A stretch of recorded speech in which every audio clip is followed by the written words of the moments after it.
Российской Федерации. Уважать и охранять права и свободы. 2500 invités, dont l'élite politique et les soldats de retour du Ça a été faite ce lundi sur le fil Telegram du ministère de la Défense russe. L'état-major dit avoir commencé les préparatifs pour la tenue d'exercices dans un futur proche. Des exercices sur ordre de Vladimir Poutine pour s'entraîner à la préparation et à l'utilisation d'armes nucléaires non stratégiques, c'est-à-dire des armes conçues pour être utilisées sur le front. Ils impliqueront l'aviation, la marine et les forces présentes sur des territoires ukrainiens occupés par Moscou.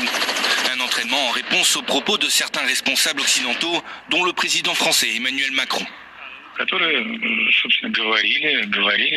Ils ont parlé de la volonté et même de l'intention d'envoyer des contingents armés en Ukraine, c'est-à-dire de placer des soldats de l'OTAN face à l'armée russe. Il s'agit d'un tout nouveau niveau d'escalade. C'est sans précédent. La semaine dernière, dans le journal britannique The Economist, Emmanuel Macron a réitéré sa proposition d'envoyer des troupes sur le sol ukrainien. Si les Russes devaient aller percer les lignes de front, s'il y avait une demande ukrainienne, ce qui n'est pas le cas par de nombreux partenaires européens. Aujourd'hui, certains pays changent de ton comme le Royaume-Uni.